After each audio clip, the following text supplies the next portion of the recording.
حضرت ابراہیم علیہ الصلوۃ والسلام ایک دن فرماتے ہیں، دیکھیں اس خلیل کا اپنے رب کریم کے ساتھ، اللہ کے اس پاک پیغمبر کا، حضرت ابراہیم خلیل اللہ علیہ السلام کا اپنے رب سے رشتہ کس طرح کا ہے۔ وَإِذْ قَالَ إِبْرَاهِيمُ رَبِّي أَرِنِي كَيْفَ تُحْيِي الْمَوْتَى۔ حضرت ابراہیم اپنے رب کریم کی بارگاہ میں عرض کرتے ہیں، مالک مجھے دکھا تو مردے کیسے زندہ کرے گا۔ کیفا، وہ کیفیت دکھا، وہ انداز کیا ہوگا۔ اللہ اکبر۔ قال اولم تؤمن، تو اللہ نے فرمایا کہ آپ کا یقین نہیں، آپ ایمان نہیں رکھتے۔ قال بلا ولکن لیطمئن قلبی،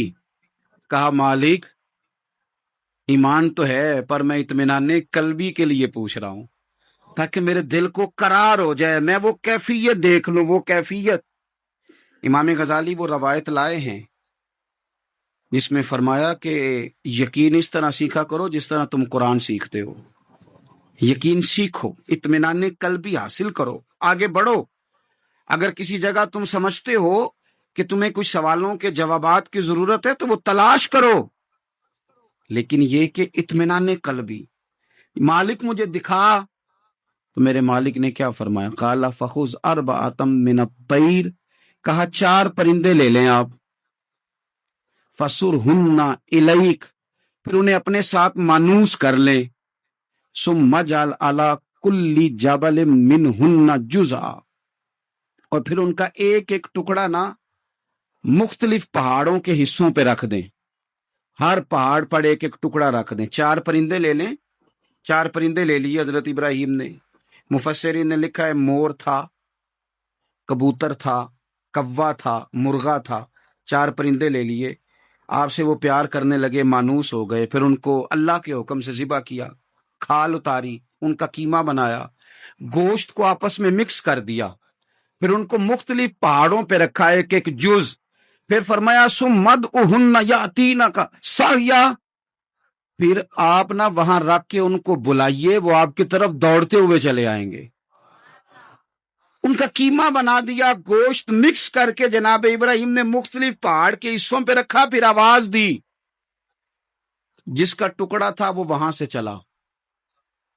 جس کے پر تھے وہ وہاں سے چلے، وہ زندہ ہوئے اور چاروں دوڑتے ہوئے جناب ابراہیم کی بارگاہ میں حاضر ہو گئے۔ اب میرے رب کریم نے فرمایا وَعْلَمْ أَنَّ اللَّهَ عَزِيزٌ حَكِيمٌ، جان لو کہ اللہ تعالیٰ سب سے غالب حکمت والا ہے۔ اسی طرح صبح قیامت اللہ تبارک و تعالی مردوں کو زندہ کرے گا، قبروں سے نکالے گا، وہ اپنے اپنے قبروں سے نکلیں گے،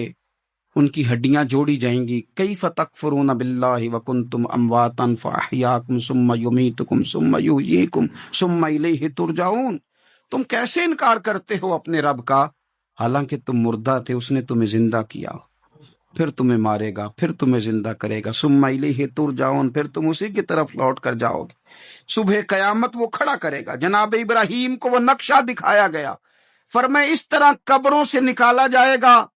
اس طرح جمع کیا جائے گا، اس طرح رب کی بارگاہ میں پیش کیا جائے گا۔ وہ منظر کیا ہوگا جب رب کی بارگاہ میں پیش کیا جائے گا، تو رب کے قرآن نے اسے بھی بیان کیا، فرمایا یوم نحشر المتقین الی الرحمن وفدا،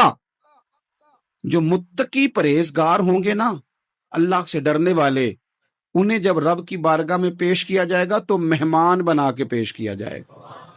وہ مہمان ہوں گے، اللہ کے مہمان بنا کے پیش کیا جائے۔ وَنَسُوقُ الْمُجْرِمِينَ إِلَىٰ جَهَنَّمَ وِرْدًا، اور جو مجرم ہوں گے نا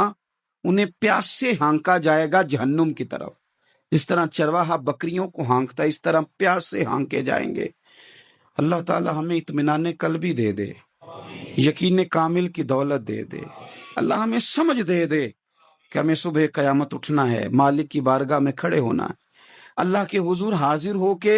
ہمیں اپنے اعمال کا حساب دینا ہے۔